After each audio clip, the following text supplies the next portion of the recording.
ಪ್ರಶ್ನೆ ಸಂಖ್ಯೆ 375 ಉಪಮುಖ್ಯಮಂತ್ರಿಗಳಲ್ಲಿ ಕೇಳಲಿಕ್ಕೆ ಬಯಸ್ತಾ ಇದ್ದೀನಿ. ಉಪಮುಖ್ಯಮಂತ್ರಿ ಅವರು ಯತ್ನಾಳ್ ಅವರದು. ಅಧ್ಯಕ್ಷರೇ, ಉತ್ತರವನ್ನು ಸಂಪೂರ್ಣವಾಗಿ ಅವ್ರಿಗೆ ಒದಗಿಸ್ಕೊಟ್ಟಿದ್ದಾರೆ. ಅಧ್ಯಕ್ಷರೇ, ಇವತ್ತು ಕೃಷ್ಣಾ ಮೇಲ್ದಂಡೆ ಯೋಜನೆ ನಮ್ಮ ದೇಶದ 2ನೇ ದೊಡ್ಡ ನೀರಾವರಿ ಯೋಜನೆ. ಇವತ್ತು ನಮ್ಮ 1964ರಿಂದ ಸುಮಾರು 6 ದಶಕಗಳ ಕಾಲ ಈ ನೀರಾವರಿ ಯೋಜನೆ ಪೂರ್ತಿ ಆಗ್ತಾ ಇಲ್ಲ. ದಿವಂಗತ ಲಾಲ್ ಬಹದ್ದೂರ್ ಶಾಸ್ತ್ರಿ ಅಂದಿನ ಪ್ರಧಾನಮಂತ್ರಿಗಳು ಶಿಲಾನ್ಯಾಸ ಮಾಡುವಾಗ ಮೊದಲ ಹಂತ ಮತ್ತು 2ನೇ ಹಂತ, ಮೊದಲ ಹಂತದಲ್ಲಿ 119 TMC, 2ನೇ ಹಂತದಲ್ಲಿ 54 TMC ಒಟ್ಟು ಬಳಕೆ ಮಾಡಿಕೊಂಡು 173 TMC ಬಳಕೆ ಮಾಡ್ಕೊಳ್ಳಿಕ್ಕೆ 120 ಕೋಟಿ ಮಾತ್ರ ಆವಾಗ ಖರ್ಚಾಗ್ತಿತ್ತು.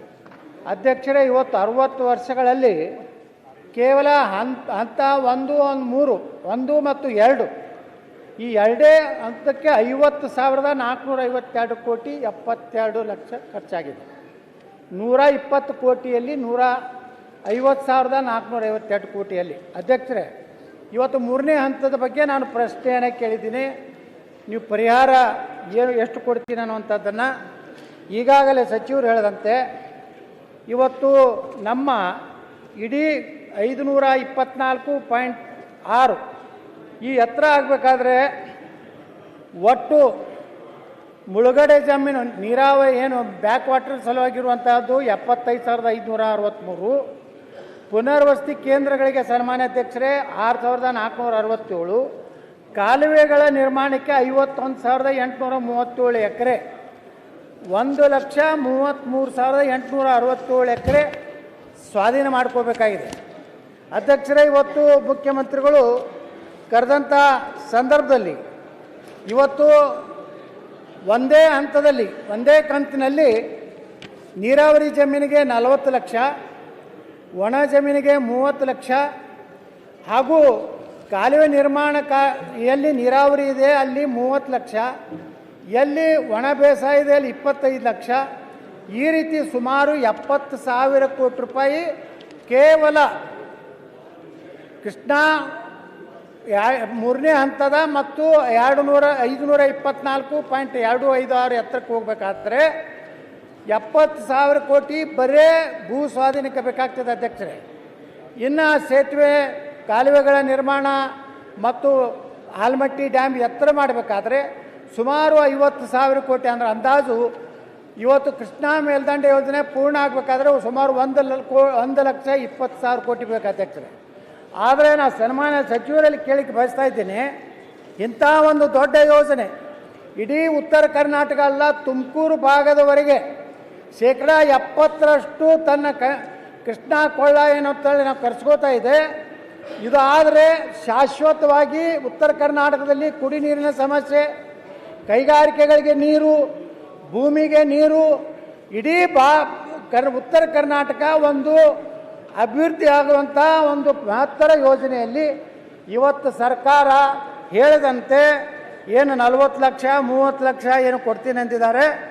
ಆದರೆ ದುರ್ದೈವನಂದ್ರೆ ಅಧ್ಯಕ್ಷರೇ, ಇನ್ನೂವರೆಗೂ ಏನವರು ಅವರೇ ಮಾನ್ಯ ಮುಖ್ಯಮಂತ್ರಿಗಳ ಅಧ್ಯಕ್ಷತೆಯಲ್ಲಿ ಉಪಮುಖ್ಯಮಂತ್ರಿಗಳ ನೇತೃತ್ವದಲ್ಲಿ ಕರೆದಂಥ ಸಭೆಯಲ್ಲಿ ನಾವು 40 ಲಕ್ಷ ಒಂದೇ ಟೈಮ್ ಪರಿಹಾರ ಕೊಡ್ತೀವಿ, 30 ಲಕ್ಷ ಒಣ ಬೇಸಾಯದಲ್ಲಿ ಕೊಡ್ತೀನಿ ಅಂತಿದ್ರು.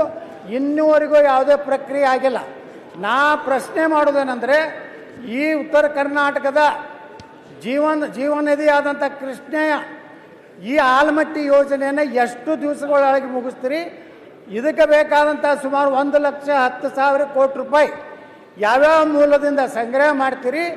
ಇದಕ್ಕೊಂದು ಟೈಮ್ ಫಿಕ್ಸ್ ಮಾಡಿ, ಒಂದು ನಿಗದಿ ಮಾಡಿ, ನೀವು ಯಾವುದಾದ್ರೂ ವಿಶ್ವ ಬ್ಯಾಂಕ್ನಿಂದ ಅಥವಾ ಯಾವುದಾದ್ರೂ ಮೂಲದಿಂದ ತಗೊಂಡು ಈ ಯೋಜನೆಯನ್ನು ಎಷ್ಟು ದಿವಸದೊಳಗೆ ಪೂರ್ತಿ ಮಾಡ್ತೀರ ಅನ್ನೋಂಥ ಪ್ರಶ್ನೆಗೆ ಉತ್ತರ ಕೊಡಬೇಕಂತ ಕೇಳ್ಕೊಳ್ತಾ ಇದ್ದೇನೆ. ಅಧ್ಯಕ್ಷರೇ, ಹಿರಿಯ ಶಾಸಕರಂತ ಬಸವಗೌಡ ಪಾಟೀಲ್ ಯತ್ನಾಳ್ರವರು ನಮ್ಮ ಸರ್ಕಾರದ ಬಹಳ ದೂರದೃಷ್ಟಿಯ ಯೋಜನೆಯ ಬಗ್ಗೆ ಚರ್ಚೆ ಮಾಡಿದ್ದಾರೆ. ಬಹುಶಃ ನಮ್ಮ ಸರ್ಕಾರ ನಾವು ಬಂದ ಮೇಲೆ ಸಿದ್ದರಾಮಯ್ಯನವರು ನಾವು ಎಲ್ಲ ಕೂತ್ಕೊಂಡು ಈ ತೀರ್ಮಾನ ನಾವೇನು ತೆಗೆದುಕೊಂಡಿದ್ದೇವೆ ಬಹುಶಃ ಯಾರೂ ಇಂಥ ಧೈರ್ಯ ಮಾಡಿರಲಿಲ್ಲ. ಸಿದ್ದರಾಮಯ್ಯನವರು ನಾವು ಎಲ್ಲ ಕೂತ್ಕೊಂಡು ಎಲ್ಲ ಶಾಸಕರನ್ನು ಕರೆದು ಕೂತ್ಕೊಂಡು ಚರ್ಚೆ ಮಾಡಿ ಹಿಂದೆ ಬೊಮ್ಮಾಯಿಯವ್ರ ಕಾಲದಲ್ಲಿ ಏನಾಗಿತ್ತು ಅದನ್ನು ಮಾರ್ಪಾಟ್ ಮಾಡಿ ಇದನ್ನು ಈ ರೂಪಕ್ಕೆ ತೆಗೆದುಕೊಂಡು ಬಂದಿದ್ದೇವೆ. ಇದಲ್ಲದೆ ನಾನು ಸುಮಾರು 3 ಸತಿ ನಿಮ್ಮ ಸೋಮಣ್ಣವರು ಇದ್ದರು, ಹೋಗಿ ಸೆಂಟ್ರಲ್ ಮಿನಿಸ್ಟರ್ ಭೇಟಿ ಮಾಡಿ 3 ಸತಿ ಡೇಟ್ ಫಿಕ್ಸ್ ಆಗಿತ್ತು. ಡೇಟ್ ಫಿಕ್ಸ್ ಆದಂಥ ಸಂದರ್ಭದಲ್ಲಿ ಒಂದು ಸತಿ ಮಹಾರಾಷ್ಟ್ರದವರು ಅವಾರ್ಡ್ ಆಗಬೇಕು ಅಂತ, ಫಸ್ಟ್ ಅವಾರ್ಡ್ ಮಾಡಿಸ್ಬೇಕು ಅಂತ, ಅವಾರ್ಡ್ ಮಾಡೋದನ್ನ 2013ರಿಂದ ಇವತ್ತವರೆಗೂ ಅವಾರ್ಡ್ ಪಾಸ್ ಮಾಡ್ತಾ ಇಲ್ಲ. ಅವಾರ್ಡ್ ಆಗಬೇಕು ಅಂತೇಳಿ ನಾವು ಪ್ರಯತ್ನ ಮಾಡಿ ಕೊನೆಗೆ ಒಂದು ಸತಿ ಮಹಾರಾಷ್ಟ್ರದವರು ಅಡ್ಡ ಹಾಕಿದ್ರು. 2ನೇ ಸತಿ ನಾನಿಲ್ಲಿ ದಾಖಲೆ ಹೇಳ್ತಾ ಇದ್ದೀನಿ, 2ನೇ ಸತಿ ಆಂಧ್ರ ಪ್ರದೇಶ ಅವರು ಇದನ್ನು ನಿಲ್ಲಿಸಿದ್ರು. ಮತ್ತೆ ಮಿನಿಸ್ಟ್ರು ನನಗೆ ಬರೆದಿದ್ದಾರೆ, ಕೆಲವರು ಕಾರಣಾಂತರದಿಂದ ನಾನು ಮುಂದೂಡಿದ್ದೀನಿ ಅಂತೇಳಿ ತಿಳಿಸಿದ್ದಾರೆ. ನಾವು ಇದಕ್ಕೆ ಬದ್ಧವಾಗಿದ್ದೇವೆ. ಎಲ್ಲರೂ ದುಡ್ಡು ತರ್ತೀವೋ ಏನು ಮಾಡ್ತೀವೋ ಅದಕ್ಕೆಲ್ಲ ಈಗಾಗಲೇ ನಾವು ಪ್ಲಾನ್ ಆಫ್ ಆ್ಯಕ್ಷನ್ ಹಾಕ್ಕೊಂಡಿದ್ದೀವಿ. ವರ್ಷಕ್ಕೆ 15,000, 17,000, 20,000 ಕೊಡಬೇಕು, ಈ 70,000 ಕೋಟಿ ರೂಪಾಯಿಲಿ ಅಂತೇಳಿ ಒಂದು 3-4 ವರ್ಷದಲ್ಲಿ ಲ್ಯಾಂಡ್ ಅಕ್ವಿಷನ್ ಮಾಡಬೇಕು ಅಂತ ಹೊರಟುಬಿಟ್ಟಿದ್ದೀವಿ. ಮುಂದಕ್ಕೆ ಈಗಾಗಲೇ ಕೆಲವು ಕೆಲಸಗಳು ಕೂಡ ಕೆಲವು ಕಡೆ ಪ್ರಾರಂಭ ಆಗ್ತಾ ಇದೆ. ತಮಗೆ ನಾನು ಹೇಳೋದು, ತಮ್ಮ ಏನು ಒತ್ತಡ ಏನಿದೆ, ತಾವೆಲ್ಲ ನಾವು ಭಾಳ ಡೆಲ್ಲಿಯಿಂದ ಒತ್ತಡ ನಮ್ದಿಗೆಲ್ಲ ಇದ್ದಾರೆ ಸ್ನೇಹಿತರು ಅಂತ ಹೇಳಿದಿರಲ್ಲ, ಹೇಳ್ಬಿಟ್ಟು ಈ ಅವಾರ್ಡ್ನ ಪಾಸ್ ಮಾಡಿಸಿ ಕೂಡಲೇ ಇದನ್ನು ಸಾಲನೋ ಸೋಲನೋ ತಂದು ಏನೋ ಮಾಡಿ ಯಾವ್ದಾದ್ರು ಸ್ಕೀಮ್ ಕ್ರಿಯೇಟ್ ಮಾಡಿ ಈ ಪ್ರಾಜೆಕ್ಟ್ನ ಆದಷ್ಟು ಜಲ್ದಿ ಮುಗಿಸೋಕ್ಕೆ ನಾವು ಪ್ರಯತ್ನ ಮಾಡೋಣ. ಅಧ್ಯಕ್ಷರೇ, ಈಗ ಸಚಿವರು ಹೇಳಿದ್ರು ಕೇಂದ್ರ ಸರ್ಕಾರದ ಬಗ್ಗೆ.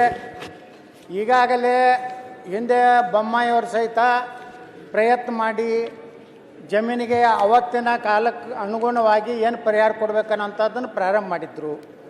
ಆದರೆ ಒಬ್ಬ ಹಿರಿಯ ಶಾಸಕರು ಇಲ್ಲ ನಮ್ಮ ಸರ್ಕಾರ ಬಂದರೆ 50 ಲಕ್ಷ ರೂಪಾಯಿ ಎಕರೆನ ಕೊಡಿಸ್ತೀನಿ ಅಂತೇಳಿ ತಡೆ ಒಡ್ಡಿ ಇವತ್ತು ಈ ಸರ್ಕಾರದಲ್ಲಿ ಆದರೂ ಮುಖ್ಯಮಂತ್ರಿ ಸಿದ್ದರಾಮಯ್ಯನವರ ನೇತೃತ್ವದಲ್ಲಿ ಒಂದು ರೈತರು ಸಹ ಒಪ್ಪಿಕೊಂಡ ಮೇಲೆ ಈ ಒಂದು ಪರಿಹಾರವನ್ನು ನೀವು ಕೊಡ್ತೀನಿ ಅಂತ ಘೋಷಣೆ ಮಾಡಿದ್ದೀರಿ. ಆದರೆ ಕೇಂದ್ರ ಸರ್ಕಾರದ ಜೊತೆಗೆ ಏನೇನು ಸಮಸ್ಯೆ ಇದೆ, ಮುಖ್ಯಮಂತ್ರಿಗಳ ನೇತೃತ್ವದಲ್ಲಿ ಪ್ರಧಾನಮಂತ್ರಿಗಳನ್ನು ನೀರಾವರಿ ಸಚಿವನ ಭೇಟಿಯಾಗುವಂಥ ಕೆಲಸ ನೀವು ಮಾಡಬೇಕು.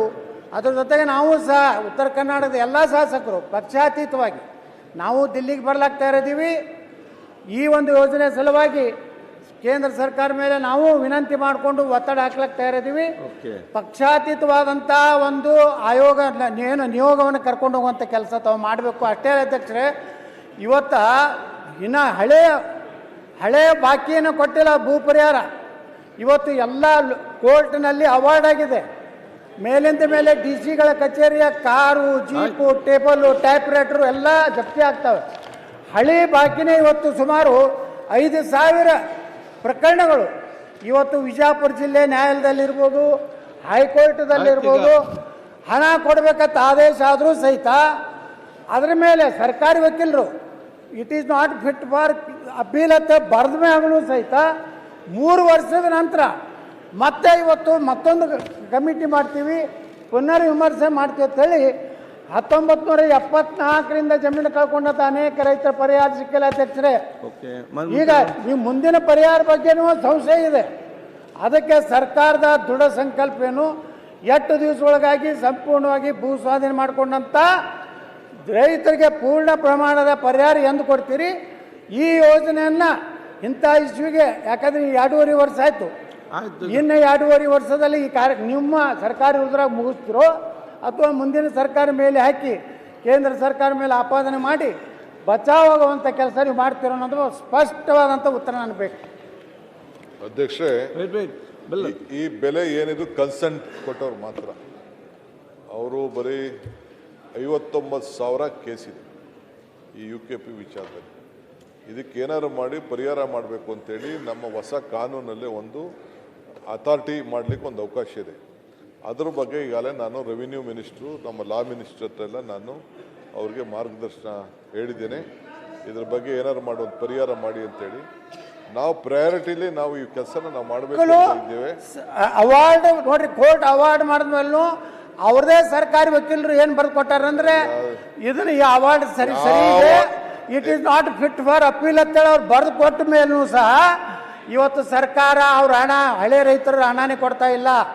ಅವ್ರು ಸಹ ಬೀದಿಗೆ ಬಂದಿದ್ದಾರೆ. ಯಾವ ನಾರಾಯಣಪುರದಿಂದ ಹಿಡಿದು ನಾ ಹೇಳುವುದೇನಂದ್ರೆ ಅಧ್ಯಕ್ಷರೇ, ಹಳೆಯ ರೈತರದೇನು ಭೂಮಿದು ಹಣ ತಕ್ಷಣ ಬಿಡುಗಡೆ ಮಾಡಿ ಮಾನ್ಯ ಉಪಮುಖ್ಯಮಂತ್ರಿಗಳು ಹೇಳ್ದಂಗೆ 59,000 ಪ್ರಕರಣಗಳೇನಿದಾವೆ 10 ಲಕ್ಷ ಭೂಮಿ ಬೆಲೆ ಇದ್ರೆ 10 ಕೋಟಿ ಅವಾರ್ಡ್ ಮಾಡವ್ರೆ. ಹಂಗಂತ ಅಂದ್ಬಿಟ್ಟು ನಮ್ಮ ಆಫೀಸರ್ಸು ನಮ್ಮ ವಕೀಲರು ಯಾವನ ಅಡ್ಜಸ್ಟ್ಮೆಂಟ್ ಮಾಡ್ಕೊಬಿಟ್ಟು ಅಂತ ಅಂದ್ಬಿಟ್ಟು ನಾನು ಕೊಡಕ್ಕಂತೂ ತಯಾರಿಲ್ಲ. ಇದು ಸಾಧ್ಯ ಇಲ್ಲ, ಯಾವ ಸರ್ಕಾರ ಕೊಡಕ್ಕೂ ಸಾಧ್ಯ ಇಲ್ಲ. ಅಧ್ಯಕ್ಷ, ಇದು ಈ ರೀತಿ ಉತ್ತರ ನಾವು ನಿರೀಕ್ಷೆ ಮಾಡೋದಿಲ್ಲ. ನಮ್ಮ ರಾಜ್ಯದ ಹಿತನ ಯಾವ ರೀತಿ ಕಾಪಾಡಬೇಕು ಆ ಕೆಲಸ ನಾವು ಮಾಡ್ತೀವಿ. ನಾನು ಈ ಅಪೀಲ್ ಆರ್ಡರ್ಗೆಲ್ಲ ನಾನು ಒಪ್ಪಿಕೊಂಡು ಕೋರ್ಟ್ ಹೇಳಿದಕ್ಕೆ ಇವರು ಒಂದ್ ರೀತಿ ಇದಕ್ಕೆ ಯಾವ ನ್ಯಾಯಾಲಯದ ಆದೇಶವನ್ನು ಸಹ ಇವತ್ತು ಪರಿಗಣಿಸದೆ ಇಂಥ ಸದನ ಸಮಿತಿ ಸದನದಲ್ಲಿ ಈ ರೀತಿ ಉತ್ತರ ಕೊಟ್ಟು ರೈತರಿಗೆ ಸಿಗಬೇಕಾದಂಥ ನ್ಯಾಯ ಕೊಡ್ತಾ ಇಲ್ಲ ಅಧ್ಯಕ್ಷರೇ. ಅದಕ್ಕೆ ಹೊಸದಾಗಿ ನೀವೇನು ಮಾನ್ಯ ಮುಖ್ಯಮಂತ್ರಿಗಳು ಘೋಷಣೆ ಮಾಡಿದ್ರಲ್ಲ, ಅದನ್ನು 8 ದಿವಸನಾಗಿ ಎಲ್ಲ ರೈತರಿಗೆ ಪರಿಹಾರ ಕೊಡ್ತೀರ ಅನ್ನೋಂಥದ್ದನ್ನ ಮಾನ್ಯ ಸಚಿವರು ಹೇಳ್ಬೇಕಂತ ನಾವು ವಿನಂತಿ ಮಾಡ್ಕೊತೀವಿ. ನ್ಯೂಸ್ ಫಸ್ಟ್ ನಿರ್ಭೀತಿಯಿಂದ ನಿಮ್ಮ ಪರವಾಗಿ.